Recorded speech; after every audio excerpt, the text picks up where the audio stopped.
शुरू अल्लाह का नाम लेकर जो बड़ा मेहरबान निहायत रहम वाला है। अलिफ लाम मीम। ये हिकमत की भरी हुई किताब की आयतें हैं, नेकुकारों के लिए हिदायत और रहमत। वो जो नमाज की पाबंदी करते और ज़कात देते हैं और वही हैं जो आखिरत का यकीन रखते हैं। यही अपने परवरदिगार की तरफ से हिदायत पर हैं और यही कामयाब हैं। और लोगों में बाज ऐसा है जो बेहुदा हिकायतें खरीदता है ताकि लोगों को बेसमझे अल्लाह के रास्ते से गुमराह करे और उससे हंसी करे।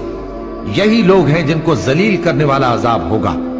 और जब उसको हमारी आयतें सुनाई जाती हैं तो अकड़ कर मुंह फेर लेता है, गोया उनको सुना ही नहीं, जैसे उसके कानों में सिकल है। तो उसको दर्द देने वाले अजाब की खुशखबरी सुना दो।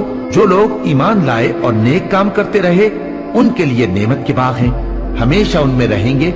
अल्लाह का वादा सच्चा है और वो गालिब है, हिकमत वाला है। उसी ने आसमानों को सुतूनों के बगैर पैदा किया जैसा कि तुम देखते हो, और जमीन में पहाड़ बनाकर रख दिए ताकि वो तुमको लेकर डोलने न लगे, और उसमें हर तरह के जानवर फैला दिए।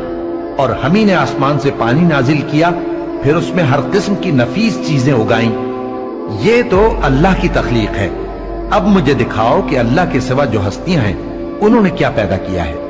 हकीकत यह है कि ये जालिम खुली गुमराही में है। और हमने लुकमान को दानाई बख्शी कि अल्लाह का शुक्र करो, और जो शख्स शुक्र करता है तो अपने ही फायदे के लिए शुक्र करता है, और जो नाशुक्री करता है तो अल्लाह भी बेनियाज है, लायक हम्दो सना है।